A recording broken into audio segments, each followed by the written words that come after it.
Hey everybody, welcome back to our neck of the woods. This is part 2 of finishing out our plumbing.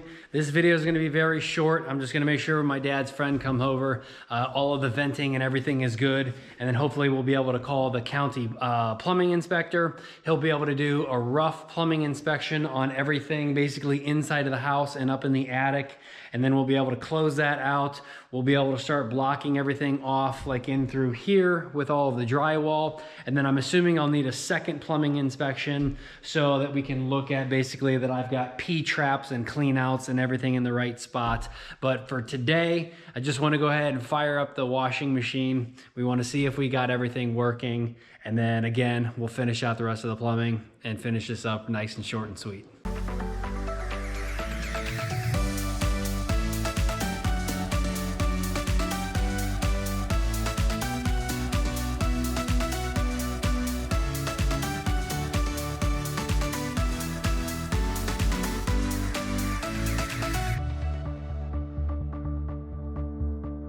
So it took me a few days. I had to go get some hoses, but we've got the cold water hooked up. I went ahead and opened up a valve down in the basement so water could start to flow this way.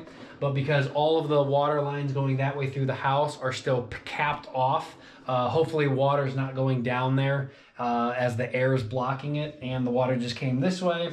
I fired up this valve, dumped a good 5 gallons into a bucket to make sure everything was working, and then we went and hooked it up and everything seems to be working fine. Except for the fact, since this washing machine has not been used for what, 4 years? Yeah, a little over 4 years. But not 5? We've been moved in for like 4 years and 2 months. So we had this washing machine broke down. On the bottom clean out down there, there's a hose and then there's a thing that you unscrew and take out, and that catches like real big lint and stuff. It was all completely open, and the door was open to let everything drain out and dry out so we wouldn't get mold and stuff. Well, the bottom hose down there, don't know how we didn't lose this thing, but it's a little like barb fitting that you plug into the hose so it doesn't leak. And when I first turned it on, it started shooting water out everywhere. But then somehow that barb fitting was sitting on top of here. I don't know where it came from. It must have been sitting in the drawer so we didn't lose it. But forgot to do that, so we had a little bit of leakage. But right now we're doing a full cleaning cycle. And then for the first time, we'll be able to fire this thing up and do a load of laundry. And then hopefully I'll be able to get the dryer vent stack also done. But again, in this video, gonna make it nice and short and sweet. We know the washing machine is on, it's running, water's coming out. I've got no leaks in the basement, and we're at 70 PSI of pressure. So if it's got a leak, it's gonna be showing somewhere. And then I guess for a smart idea, when we're not in the house and we're not doing laundry, it's probably a good idea to just go ahead and shut the valve right here, just so the washing machine doesn't start leaking for any reason. And then down in the basement, I guess we can shut that valve again so water's not coming up and going anywhere else, where basically we're not gonna be in here to see it, monitor it, and stop it if need be.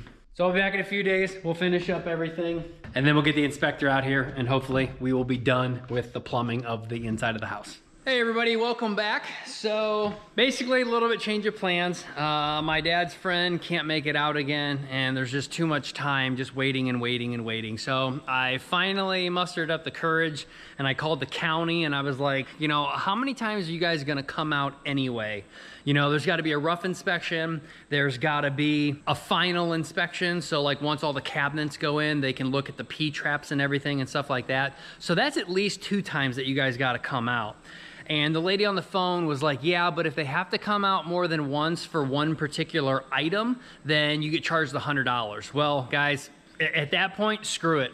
I don't care if they come out 10 times. I will pay $1,000 to have it done right, or so at least the county will approve me for what we need, as opposed to continuing to wait on somebody to come out here and help me, give me advice, get wrong advice. If like I ask someone to come from another county and they come in and it's done wrong, I'd rather just have the county inspector be my go-to person, and I have to pay them $100 until I get it right.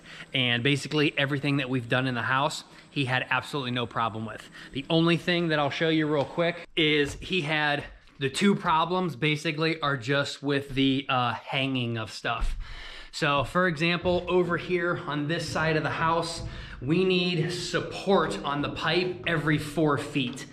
And he did consider the vertical venting as a support piece. So nothing needs there.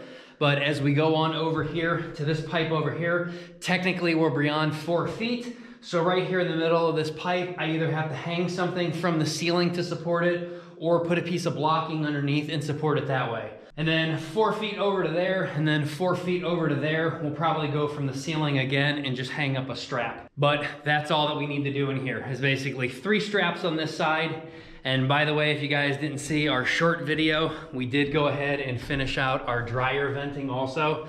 So we've got hard pipe all the way under here until we get to that semi-rigid hard pipe to them. Then we connect to where we're going out to the front of the house. Aaron didn't exactly like that, but it was just so much easier just to route it right through there. Kick it right next to where the bathroom ceiling vent is. Both of those go over there. But in my opinion, they were small enough that it didn't really matter. And once painted, they will blend into the house. And then I did finish our venting over here. So that is the toilet, that is the shower.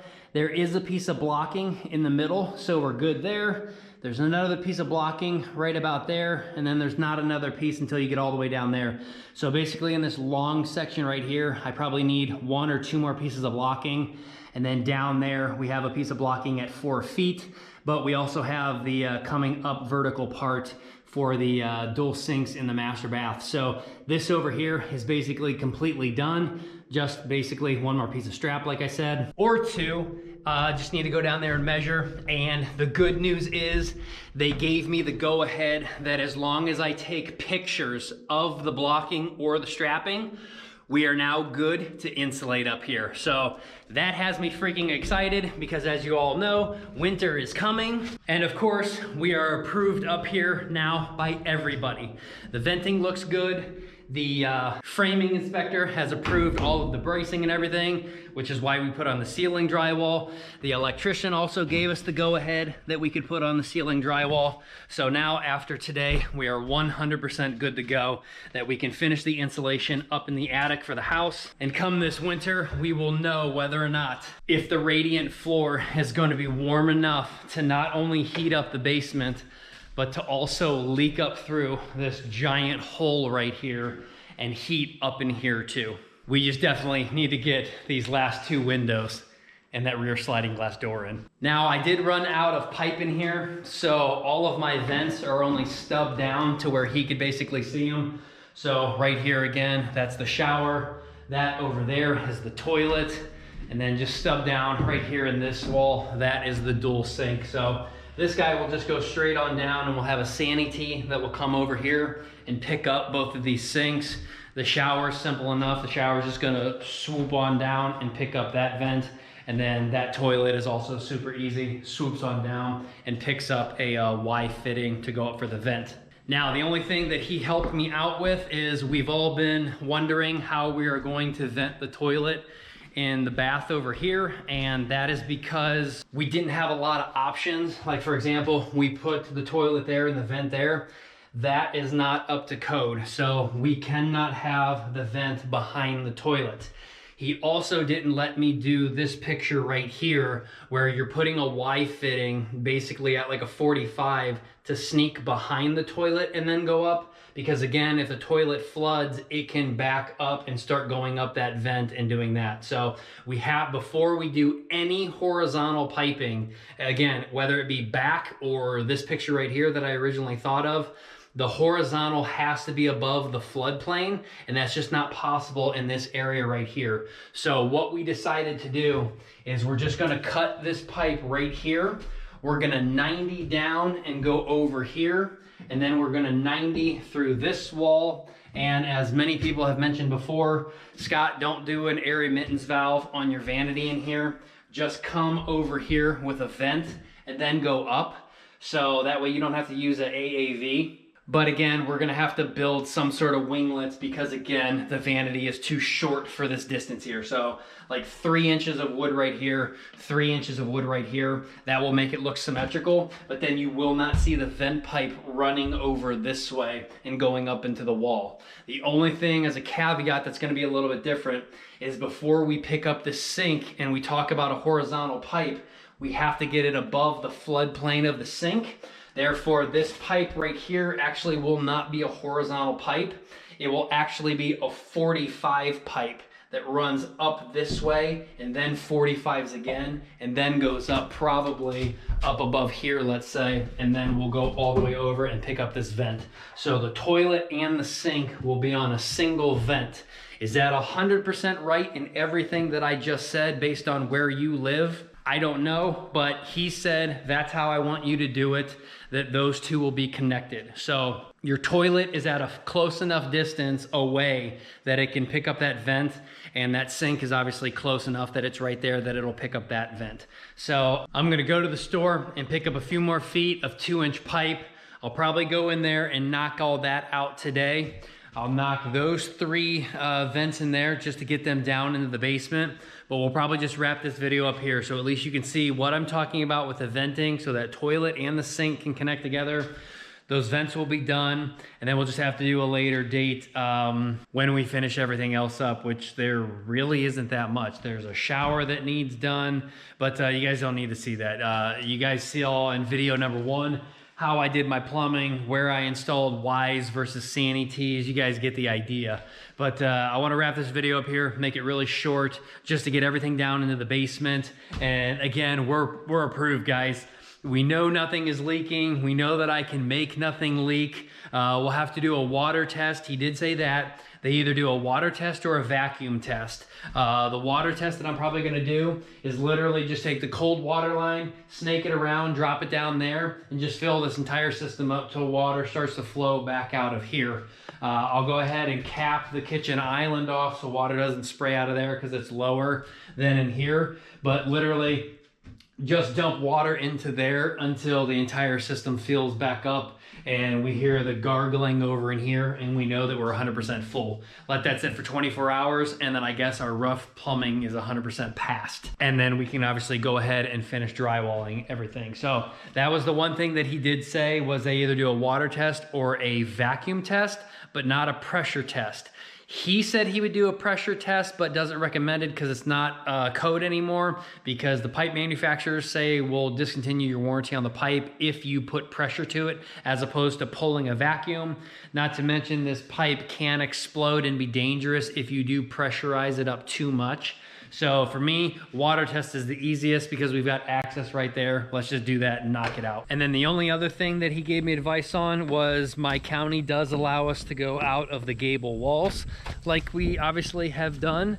The only thing he said on that, which I thought was kind of weird, instead of that pipe up there that we already have now, that I'm 90ing down with a bird cage on it, that has nothing to do with sewer. That's just my sump pump and my softener over there.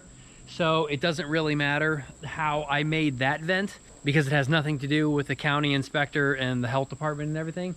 But he says the second vent that we have over there, he wants me to put a 45 up with a bird block. And I thought that was weird. I don't know why sewer gas has to go up at a 45 instead of a 90. Maybe because the 90 brings it too close to the house. Down, obviously, you want gases to obviously not go down. You want gases to go up. So I understand not putting a 90 down, but the 45 had me stumped. But that's super easy. We'll just put a 45 with a bird block on it and call it a day. So, and since we're not pressurizing the system, we can go ahead and cut that cap off, and we can go ahead and cut this cap off over here. And actually, I'll finish that up in this video too, because I've already got the bird cages. So again, there you guys go. Let me just knock out a little bit of a few pieces in here today. Let's get this done and we're freaking ready to go. The only other thing I wanted to show you guys, which I showed in a YouTube short and that I showed on Instagram, is this guy right here. I wanted to talk about this a little bit more. That thing is 100% needed. Holy crap. We have only had this installed for one clothes basket full of laundry. And when I pulled this thing out last night, this thing had a decent amount of lint already trapped on it. That is just one basket that you can see in the picture right here that this thing has already caught. Now imagine people with no lint trap at all. Besides what's in your dryer that is going up and out and getting into your ductwork. That is obviously why code wants you to use smooth ductwork, so all of that lint time after time after time are not getting caught in the ribs and clogging it up. We use the semi-rigid over there instead of the aluminum real flimsy stuff that creates even more ridges and valleys. The semi-solid is damn near like a straight through pipe. So if people aren't cleaning those things out, cleaning that out enough, that's why your dryer may not be working well, because it's overheating or it's not getting hot enough to get the air out, which then of course starts heating up the lint down more on the ground, and that's where you get house fires. So that secondary lint trap there, 100% needed, link down below, seems to be working awesome. And then if you guys missed that too, I did decide to just say screw it, and I put the second vent up there. I still need to paint it up and get rid of the white tape that they decided to use on that one, even though it's a black hood, when on the other black hood it has black tape.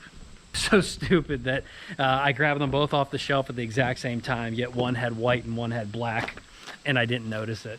But we'll paint all that up. I'm gonna go to the store right now, get that 2-inch pipe.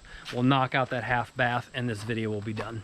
So it's been a week or so later. I did not make it to the store that night, but as you can see in here, I did have some extra material left over that we went ahead and we got our vent all the way through all these pipes, which is a pain in the butt because you don't have any room to maneuver and try and get that 2-inch there. So you got a lot more couplings than you normally would if you would have done this like from the get-go. Say this wall back over here was open, I could have just slid the pipe all the way in as one piece, but it is what it is. But that again is what the inspector wanted to see. So we pick up this vent here, we come down over here. The only thing that I changed, I don't know why I would have had to have done a bunch of 45s. So again, he wanted a 45 there, and then to go down into the cabinet or the vanity at like a 45. And then this one would have been turned and would have picked it up this way. Well, obviously it just makes more sense to do this, which is just do the same thing we're doing in the master bedroom. So vent goes up, drain goes down. Coming straight over here, we'll have our P-trap, and then we'll go up into the sink. This is also the exact same way we're doing it over in the washing room. The only difference being is that this vent is picking up this toilet. I don't see why that wouldn't work unless you absolutely turn this sink on full blast and we're able to get enough water to go down the sink and go here, completely clog this 2-inch pipe. The same time you flush the toilet, then the vent's gonna be choked. But that is why I decided to do everything in the house out of 2-inch. So I'm really not worried about getting choked because that sink is really not going to put that much water down at the same time I think the toilet's flushing. Now the only thing I have to do is go down into the basement and connect everything. I'm still working through my head how we're going to do everything. So I definitely need more material now. The 3-inch pipes for this toilet over here, for example, is not going to work, or at least the way that I thought it was going to work. I was just going to do a Y fitting like this and then have a long sweep 90 pick up there. But unfortunately, this needs to be extended out further. So it would need to be, you know, more like something like that. But this is too tall, and just using a street long sweep in this Y is too short. So we have to basically find a common ground. I've got to go get not a street sweep 90, but just a regular 90 long sweep, and put a piece of pipe in between, so it'll be glued in between here and it'll be glued in between there, and then that will face out this way to pick up this toilet. And getting that toilet installed in there with that pipe already in there, plus the 2-inch that's coming down for that sink. Hopefully when I cut the pipe, there's enough movement up and down and back and forth that I can shimmy things around. And then it's going to be even more difficult, which I'll have to do again, something like this, that I'll actually need the height back because this toilet is being so much further into the house. By the time we get all the way over there, not to mention this pipe is so low now, by the time we get down there, that this guy may even have to have a riser on it and extend up so we can get up into the floor joist, because this toilet is all the way back in here, which is a good 7-8 feet further back than the toilet over there. And we have a piece of blocking that we have to deal with and either completely remove or drill like a 4-inch hole so this 3-inch pipe can go through it. But it's definitely going to be more time consuming and something that I don't have time to work on. We can work on it come winter, or when we get the heat all turned on in here and we get closed up, because there's more projects outside and stuff that we have to do before winter comes. So I don't think we need a part 3 on plumbing. I'll just show it in another video when I'm done one day. But we definitely need another day to be able to do everything and get it on video, because I definitely don't have time today. When it's still beautiful outside, it is completely warm and we've got a lot to do out there. And then again, come this winter, we can go ahead and throw on the inside drywall and start getting every single wall on the inside of the house completely buttoned up, and I can't wait for that. So until then, I got a few more things working for you guys, so I will see you guys next time. If you guys got anything to say, again, message me down below or message us on Instagram, NeckofTheWoods 2020, and we'll see you guys next time.